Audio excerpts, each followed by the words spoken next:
Buenas noches. Muchas gracias por suscribirte a mi canal. Hoy vamos a hablar de habilidades blandas. ¿Qué son? Muchos le llaman competencias transversales, habilidades genéricas, competencias humanas, otras habilidades interpersonales. Y tiene que ver precisamente con todo eso que no se ve de una manera tan sencilla en un individuo, pero que marca la diferencia en los entornos de trabajo, sobre todo en los adversos. Dicen que contratan por aptitudes, pero despiden por actitudes. Entonces es muy importante que todas estas habilidades que vamos a repasar y que después vamos a ir entrenando una por una en cada curso son medulares precisamente porque para mí, y hay mucha gente que me da la razón, de nada me sirve alguien con toda la preparación académica, con todo el conocimiento duro sobre algún puesto, sobre alguna profesión, si a la hora de los madrazos no sabe gestionar un entorno cambiante, adverso, no sabe gestionar sus emociones. Para mí vale mucho más, para mí esas habilidades son un 70%. Y el tiempo, en las últimas décadas, me ha dado la razón. Hace mucho me decían, no, estás loco, tiene que haber un equilibrio, me decían muchos ingenieros de algunas empresas y así, ¿no? Yo les decía, yo me quedo hoy y los próximos 15 años con ciertas habilidades, alrededor de 10.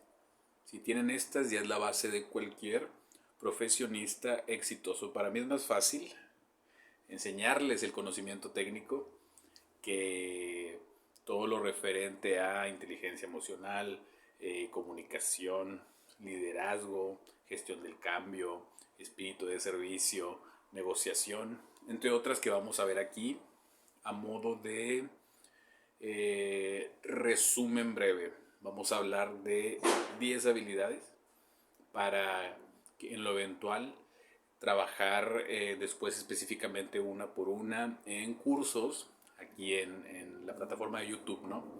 Entonces, vamos a empezar posiblemente con la más importante. Todas las que vamos a tocar hoy tienen mucho peso específico, pero tenemos que empezar con la inteligencia emocional. Todo eso que depende de nosotros, todo eso que podemos controlar, cómo construimos puentes, cómo desarrollamos empatía, cómo reconocemos nuestras propias emociones. Entonces, sin la inteligencia emocional, simplemente nos vamos a caer en cualquier momento y nos vamos a frustrar. Y sin inteligencia emocional, no vamos a tener lectura de las otras personas. Entonces, alguien con una buena inteligencia emocional sabe lidiar con personas, con circunstancias y con problemas. Entonces, la inteligencia emocional es una base de cualquier persona que esté en ambientes de negocios, en ambientes laborales, también los emprendedores. Sin esa base, sin esa fuerza que te da el saber conocer y gestionar tus emociones, para también poder entender a otras personas y leerlas en cada complicación, en cada situación, saber decir, este me puede ayudar por aquí, este le puedo llegar por acá, a esto puedo apelar a esta emoción, a este sentimiento, puedo lograr motivar rápidamente. Entonces, las emociones juegan un papel muy importante en la vida de los negocios, ¿no? Entonces, vámonos ahora con la segunda. Tengo cierta predilección en la segunda por todo lo que he hecho referente a ella, ¿no? Es la comunicación. La comunicación es saber qué decir y cómo decirlo, pero es algo muy amplio. está la comunicación corporativa, están los mensajes de venta, están los esquemas de comunicación interna que influye en el clima, en cómo está una estructura en las compañías para que las personas interactúen entre ellas. No es sencillo gestionar tampoco la comunicación. Y cuando tienes esta habilidad bien desarrollada, puede que no seas tan bueno en otras áreas, pero si sabes comunicar, la gente te empieza a seguir y te hace caso, ¿no? Entonces, empiezo con la inteligencia emocional porque si no lo sabemos dominar internamente, después no podremos influir en otros. Pero con la comunicación pasa algo similar, ¿no? De nosotros hacia afuera, primero siempre hablamos con nosotros mismos, pero hacia afuera también tenemos que entender que hay un impacto y que las personas nos siguen en base a congruencia, en base a cómo delimitamos objetivos, en base a cómo sabemos hablar con claridad, en base a cómo podemos emocionar a otros y en base también a cómo logramos dar instrucciones precisas. Si no hablamos, no tenemos credibilidad y no podemos dar alarde a veces de otras habilidades. Sin la comunicación no podemos vender otras cuestiones que también podríamos ser muy buenos, ¿no? Entonces, lo interesante de esto es que al haber una transversalidad, todo se conecta.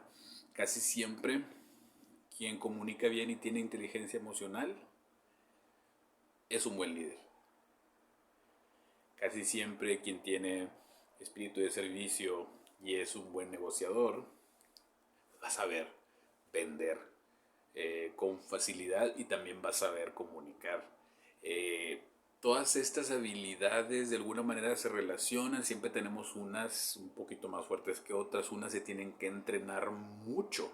¿Por qué? Porque si queremos marcar diferencias dentro de esos entornos cambiantes, necesitamos entrenar bastante estas habilidades, ¿no? Hago hincapié y sigo diciéndolo y sigo sosteniéndolo. Me quedo si a mí me da un candidato que sabe todo sobre el puesto de trabajo, pero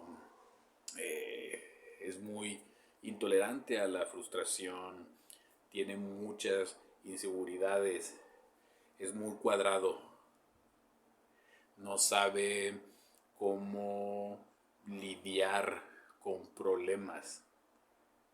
Yo nada más con esas señales preferiría por mucho a alguien que a lo mejor tiene que tener una inducción un poquito más amplia, pero si veo que tiene pensamiento crítico, si veo que tiene esa capacidad de aprender, si veo que tiene capacidad de comunicar, aunque no sepa mucho, yo preferiría enseñarle lo duro a tener que buscar a alguien que te va a costar mucho y que no sabes si finalmente te va a servir. La apuesta es más sencilla, yo invertiría los papeles y lo repito, el tiempo me ha dado la razón en la praxis con lo que sucede en las compañías. Ahorita que hay muchos cambios, ahorita que, por ejemplo, que viene una pandemia y luego que año con año devaluaciones, cambios en los estilos de vida, cambios en la forma de trabajar, estas habilidades cada vez toman más peso. Siento yo que por alguna extraña razón que no he logrado dilucidar, los últimos años como que se perdió un poquito esa moda. Hay cosas que se ponen de moda. Todo el mundo hablaba de la formación por competencias y bla, bla, bla, ¿no? Que está bien, pero bueno, para mí siempre es más importante el talento y cómo trabajar en habilidades puras. Sí, también tienes que saber formar mediante competencias, pero para mí el talento es algo por sí mismo súper fuerte, súper potente, y trabajar en ciertas habilidades y apuntalarlas y descubrirlas y integrar esos aprendizajes, ¿no? Para que las personas logren desarrollarse dentro de las compañías. Tiene su chiste, pero tiene demasiado impacto, ¿no? Entonces, una tercera, muy choteada, es el liderazgo. El liderazgo, de alguna manera, todo el mundo requiere líderes, pero nadie sabe cuál es la función principal de un líder. La función principal de un líder es formar otros líderes. En México, por ejemplo, en la praxis, en las compañías, en lo que se ve a diario, la vieja escuela cree mucho en los jefes, esos jefes con látigo que nadie quiere. No son líderes ejemplares, no son líderes que arrastran con el ejemplo, no son líderes que felicitan en público y corrigen en privado cuando un colaborador se equivoca. Y es lo interesante del liderazgo, aquí les va. En la misma región de nuestra cabeza se ha descubierto que está también el trabajo en equipo. Entonces, ahí es un engrane a todo dar, porque por lo general alguien que es líder va a saber cómo trabajar en equipo. Si no sabes trabajar en equipo, pues no vas a potenciar muchos resultados. Y algo que a lo mejor se multiplica por 10, una idea tuya multiplicada por otras 10 cabezas que te pueden ayudar a reproducir una idea o a lograr cada quien poner un componente para llegar a un resultado final más convincente, ¿no? Si eres muy individualista, si no sabes colaborar, difícilmente lo vas a lograr, ¿no? Entonces van muy ligadas y aquí matamos dos pájaros de un tiro. Si no puedes inspirar a otros, no vas a lograr algo interesante. Si no logras crear y formar equipos de alto rendimiento, si no logras vincular, si no sabes ver qué habilidades tiene una persona, engranar, saber dar un rol específico, saber interactuar con esas diferencias, que las personas funcionan a distintos ritmos, todo eso vale demasiado. Vale más que un título universitario incluso. No es tan sencillo saberle a las personas. Por eso tienes que, si vas a contratar o si quieres un socio en tu emprendimiento y todo, por favor, las habilidades humanas, no las dejes de lado. Déjenme verificar qué habilidad sigue. Planeación. Esta habilidad es más de gestión que de interacción. Fíjense, es más de administrar recursos, personas, el tiempo y proyectos. Tiene su chiste. Si no sabes planear, si no sabes dedicar ese tiempo para saber hacia dónde vas a ir, eh, qué metas vas a definir, qué rol hay, si no sabes visualizar, si no tienes ese design thinking, si no sabes cómo empezar a ver muchas cuestiones a la hora de mapear un proyecto o a la hora de repartir responsabilidades o a la hora de definir los tiempos de un proyecto en específico, no vas a lograr medir, ¿no? Y si no logras medir, pues no lo estás controlando. Y eso no te va a saber si lo estás logrando o estás creciendo. Entonces, en la planeación hay otras cosas también, hay pegaditas, otras habilidades que te ayudan bastante a ser un buen oficinista y también muy buen emprendedor, porque un emprendedor tiene que conocer, por ejemplo, la ley de Pareto. El 20% de las causas genera el 80% de las consecuencias. Entonces, desde priorizar, desde saber qué definir, ya te hace distinto. Porque puede haber alguien muy capaz que trabaja como un burrito, pero se enfoca en el 80% de las tareas, que te va a dar un 20% del resultado. Y no a la inversa, ¿no? Saber elegir qué va a tener más impacto en el resultado final. Muy bien. Pensamiento crítico. Uy, esta cómo hace falta, ¿no? Está muy interesante porque saber qué hacer con la información disponible y en qué dinámica tomamos decisiones, qué es lo primero que se viene a la mente, qué necesitamos, a quién necesitamos escuchar. Hay una ruta crítica, tenemos que tomar una decisión, hay algún paro, falló una máquina, hay algún pleito de personas entre departamentos. Un pensador crítico siempre sabría cómo empezar a discernir muchas situaciones con la información disponible, ¿no? Y tomará decisiones muy importantes. Esta habilidad relativamente más, existe desde hace mucho, pero la importancia para el superhumano de ahora es algo elemental, ¿no? ¿A quién le crees? Simplemente, ahorita que hay un vasto mundo de información y de posturas, te ayuda mucho saber como que captar situaciones de todos lados para tú formarte una opinión propia y tomar la decisión que mejor impacte en tu entorno. Entonces, ser un pensador crítico ayuda mucho a la causa. Gestión del cambio, ni se diga, ¿no? ¿Cuántas personas no tuvieron depresión en el 2020 que se vino lo del COVID y no pudieron aceptar que tenían que venir cambios en su vida, en el trabajo? Y así es esto. De lo único que estamos seguros es que todo cambia. Ahí hay un nivel en la flexibilidad cognitiva. Si no podemos adaptarnos, si no podemos aprender, crear nuevas sinapsis, no podemos evolucionar.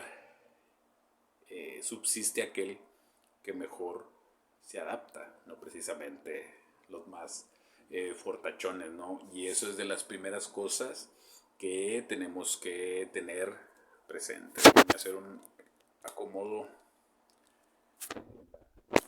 cámara. Muy bien, vamos hacia resolución de problemas. La resolución de problemas, su mismo nombre lo indica. Nos contratan para resolver problemas y los clichés y las cosas que escuchamos, pero ¿qué es precisamente ser resolutivo? Con los recursos disponibles buscar siempre lograr tu cometido. ¿Qué es lo que sucede ante la problemática? Es que se dice tan bonito, pero no es tan fácil resolver problemas siempre, ¿eh? Necesitas tener un enfoque en soluciones. Necesitas hacerte las preguntas correctas. Y necesitas tener la actitud correcta. A veces alguien sabe cómo solucionar algo, pero no quiere hacerlo. Y a veces alguien no tiene siquiera las respuestas, pero en esa dinámica conversacional de hacerte las preguntas, ¿cómo puedo resolverlo? Empiezan a cambiar muchas cosas mágicamente. Se empieza a dar un brío especial porque te empiezan a ayudar tus procesos cognitivos, ¿no? Empiezas a decir, a ver, no lo había visto de esta manera, pero empiezas a pensar un poquito cómo enfocarte en solución. Hay gente brillante en cuanto a coeficiente, pero se viene una bronca y empieza a culpar. Otros sí saben, pero se viene una crisis y se friquean, se paniquean. Otros se quedan atónitos, ¿no? Se quedan como que no saben qué hacer, no reaccionan. Entonces, ese que va a resolver una situación a lo mejor al principio tampoco sabe, pero empieza a buscar el cómo sí, ¿no? Entonces, también problemas de interacción humana, ¿no? Alguien que pueda arreglar este tipo de problemas tiene mucho valor. Alguien que pueda, no precisamente ser conciliador, se me hace muy setentero ese concepto, pero sí alguien que pueda lograr que las personas dejen a lo mejor ciertas rencillas para que avancen los departamentos, alguien que pueda lograr que las personas conecten, que se encargue para que confluyan esas ideas en las que sí están de acuerdo y no se enfoquen en lo negativo. Entonces resolver conflictos va desde máquinas hasta humanos, que es más sencillo por lo general. Es más sencillo resolver lo de las máquinas.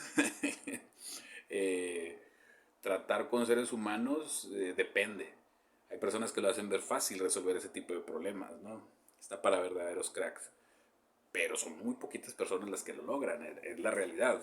Muy pocas personas saben gestionar esos egos, lograr que ya dejen de estarse metiendo el pie un departamento a otro, una lucha de culpas, una lucha de ustedes son los incompetentes, todas estas cosas. Entonces, quien resuelva este tipo de conflictos va a tener va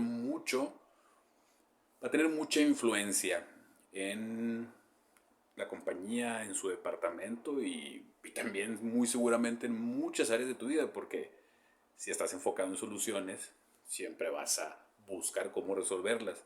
Y a veces resuelves algo y te da la confianza y resuelves otras cosas, te empiezas a volver en una máquina resolutiva. ¿Cuál hemos visto?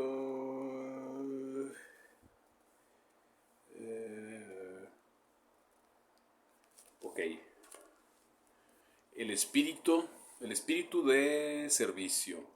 Cuando entendemos la importancia de generar buenas experiencias y encontramos nuestro propósito, como dicen, el hombre solo se realiza al servicio del hombre. Entonces, cuando logramos tener ese espíritu de servicio, siempre vamos a caber en cualquier lugar donde hay que vender, donde hay que tratar con clientes, donde hay que resolver problemas, donde tenemos que ayudar. Cuando tenemos ese espíritu, siempre vamos a coadyuvar a que las personas regresen ahí, a que la gente te vuelva a comprar, a que la gente te recomiende. Entonces, esta es súper virtud, súper actitudinal de yo quiero servir, me encanta ayudar. Entonces, esta habilidad, sí, no. En México, 2/3 de las compañías no saben lo que es el servicio interno. Tratan mal a sus colaboradores. Entonces, los colaboradores pues, indirectamente van a tratar mal al cliente final, o van a explotar o van a tronar, y se va a traducir en un mal servicio, o va a ser una bomba de tiempo en el que después de cierto tiempo va a haber una mala experiencia para el cliente final.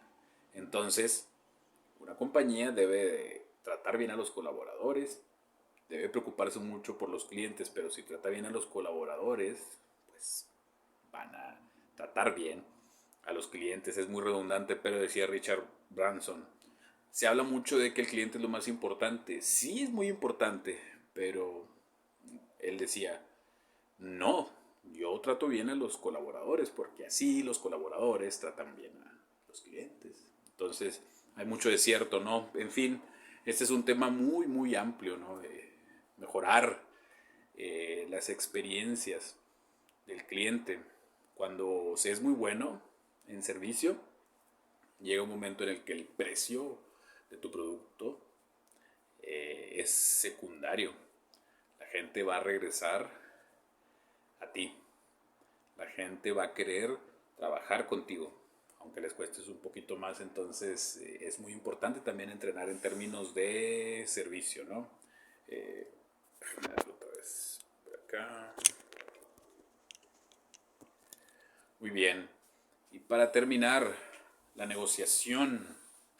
La negociación es mucho, muy importante, porque siempre va a haber necesidad de acordar cosas, de buscar ganar algo. Y a veces tienes que transigir, a veces tienes que ceder. A veces toca a alguien un poquito más difícil y tienes que recurrir a otras técnicas. No siempre se puede el win-win situation. Tienes que tener un entrenamiento importante, un background importante para saber identificar que a veces tienes que recurrir a otros métodos, que a veces tienes que ceder poco para que la situación, para que ambas partes ganen y sea sano. ¿Sí? ¿Sí me explico? Se habla mucho de un punto medio y cuestiones así. Bueno, eso es relativo. Lo más importante es que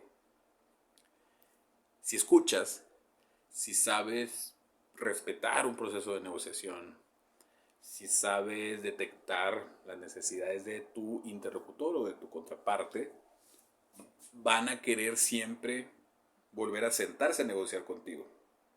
Si lo haces mal, si siempre quieres ganar a como de lugar, vas a perder a alguien que ya no se va a querer sentar a negociar contigo en un futuro, ya va a preferir hacer trato con otra persona o con otra empresa. Entonces, es muy medular saber llevar esquemas de negociación a la mesa, ¿no? Va muy ligado con comunicación, va muy ligado con vender, va muy ligado con convencer, va muy ligado con persuadir. ¿Hasta qué punto, no? Aquí hay técnicas que rayan en la manipulación y hay otras técnicas que son opuestas, ¿no? Generas esa confianza y prácticamente con tus ofertas les haces creer que ganan todo, pero tú también estás ganando. Entonces, tiene que haber una definición antes, ¿no? De qué es lo que se quiere lograr.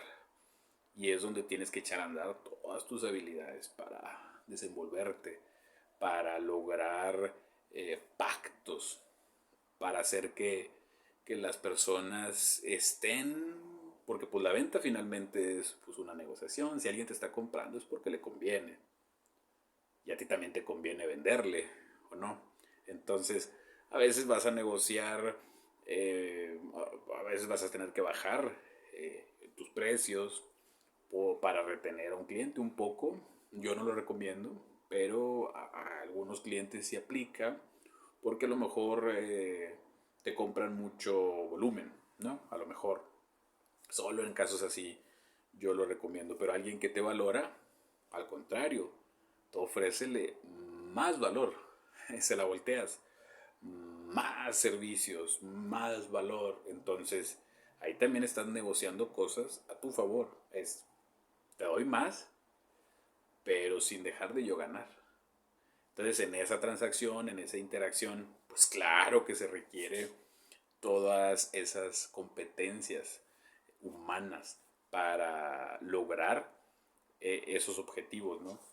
¿Qué opinas de las habilidades blandas? ¿Crees que son tan importantes o tú preferirías autómatas o gente que sepa lo de su puesto de trabajo, ejecute de 9 a 6 de la tarde y hasta ahí? ¿Qué crees que va a tomar más relevancia en un futuro? ¿Mucho conocimiento o esas habilidades humanas? Te lo dejo de tarea. Qué interesante, ¿verdad? Te abrazo. Nos estamos viendo muy pronto para los entrenamientos de cada una.